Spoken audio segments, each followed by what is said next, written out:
Hi everyone, welcome to my channel Biocatalyst 2021. In the previous video, we started with the characteristics and shapes of Kingdom Monera. In this video, we will do the further classification of Kingdom Monera. So actually we are doing the 5 kingdom classification of R.H. Whitaker, where Kingdom Monera is further classified into 2 groups, or we can say 2 subkingdoms, Archaebacteria and Eubacteria. But in the present day classification that is used, Archaebacteria is actually called Archaea, which is quite different from the actual bacteria. They are no more called bacteria, they are just called Archaea. But because we are doing 5 kingdom classification of R.H. Whitaker, so that is why we are still studying this classification. So let's do the details of the characteristics of Archaebacteria. So Archaea comes from a Greek word which means ancient. So these organisms are primitive organisms, or they were found from ancient times, even before dinosaurs, and that is why they are named as Archaebacteria.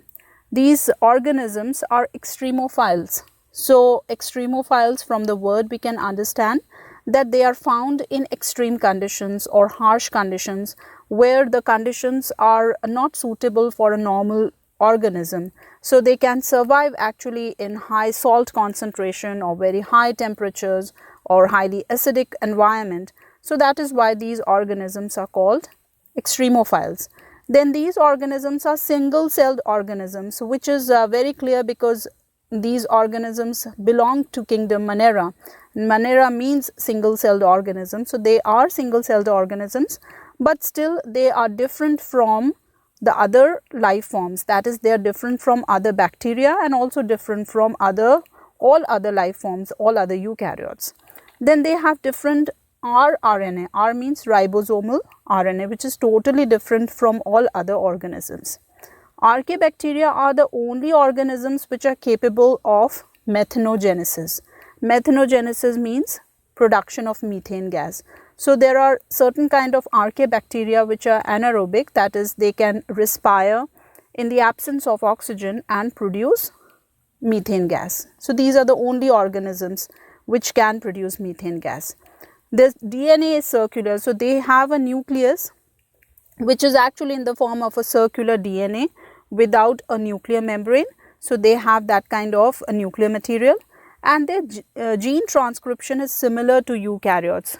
Gene transcription means when DNA produces RNA. So when DNA is producing RNA, it is not like a modern or a regular bacteria. The gene transcription is actually like eukaryotes. That is why Archaea are quite similar to eukaryotes, not to actually the regular bacteria. But still we are including it in Kingdom Monera because we are following the R.H. Whitaker's classification. Now here we can further classify Archaebacteria into 3 groups depending on the environment in which they are present. So they can be halophiles, thermoacidophiles and methanogens. Halophiles are those Archaebacteria which survive in high salt concentration, that is extreme salty conditions, for example in Dead Sea, where the salinity is very high. So no other organism can actually survive other than Archaebacteria or some microscopic fungi. But if the the salinity drops below a certain level, then these Archaebacteria cannot survive. So actually the high salinity is suitable for these organisms. Then thermoacidophiles, from the word we can understand that these are the Archaebacteria which can survive at high temperatures and highly acidic environment. So it should be moist, highly acidic, and the temperature should be very high. So these Archaebacteria can actually survive up to 190 degree Fahrenheit and acidities of around 0.9 pH. So that is why they are called thermoacidophiles.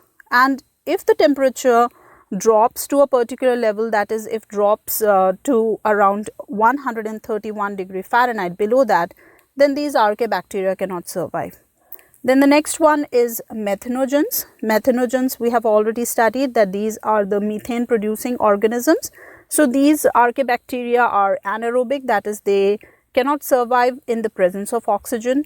So anaerobic conditions are the favorable conditions for these bacteria, and they survive in hypoxic condition, and in that, when they respire, they produce methane gas. Let's look at the cell structure. The cell wall is mostly absent in archaebacteria. Some have the proteinaceous S layer. S means surface layer. So they might have a proteinaceous surface layer. They lack peptidoglycan, which we had studied that in kingdom Monera, the cell wall may contain peptidoglycan, but archaebacteria do not contain peptidoglycan. Instead, they might have another substance, that is pseudomurin. Plasma membrane is very unique in these organisms. It is composed of lipids, and the linkage between the glycerol and side chain in the plasma membrane is linked by ether, which is actually responsible for that extra stability of these archaebacteria. That is, they can survive in extreme conditions because of that ether linkage. Otherwise, in regular bacteria, or we can say the other group, that is eubacteria, and in eukaryotes, the linkage is ester. So, but in these organisms, it is ether which gives extra stability. And this lipid layer is in the form of a single layer, that is a monolayer. Then there is flagella present. We had already studied what is flagella. It is used for locomotion. And there are pili, which is very short hair-like structures, which may also help in motility or in aggregation, or the function may vary depending on the species. The reproduction is mainly by binary fission. So in the next slide, let's look at the diagram of archaebacteria and then a binary fission, which is given in the lower portion. So at the top, we can see a particular archaebacteria. There is one flagellum, that is a single long thread-like structure, which is used for locomotion. Then you can see here small thread-like structures, which are, the singular is called pilus and the plural is pili. These are also used for locomotion or for aggregation, motility, any kind of function which depends on the species. Then you can see the cytoplasm. If you see the section of the cell, cytoplasm, then ribosomes can be seen. The nucleus is in the form of circular DNA, and when the nucleus is in the circular form, it is not called nucleus anymore, it is called nucleoid, and it is a DNA. So the nucleoid is a circular DNA, and then there is a plasma membrane and cell wall that can be seen. So here, that is the structure of a typical archaebacteria. In the lower portion of this figure, you can see that it reproduces by binary fission. Binary, it means bi means two. So from the left, when we see that there is a single archaebacteria which has a circular DNA, that DNA duplicates in the next figure, that is, it duplicates itself into two, and this duplicated DNA then moves to the end of this cell, this particular archaebacteria. You can see a slight constriction in the center, that is, this cell is trying to divide into two cells, and then it finally separates into identical daughter cells. So this is a typical kind of reproduction which can be seen in archaebacteria. A good example of archaebacteria is Methanobrevibacter smithii. So this is a particular archaebacteria which is found in human gut, and it helps in the breakdown of complex plant sugars, and it extracts extra energy from the food we eat. So other organisms, microorganisms which are found in the gut, and including this bacterium, there is a complex relationship with our health because of this bacterium. And some studies have shown that many people with obesity and colon cancer have above average level of this kind of bacteria which is found in our guts. So I hope you have enjoyed this video and understood what is archaebacteria.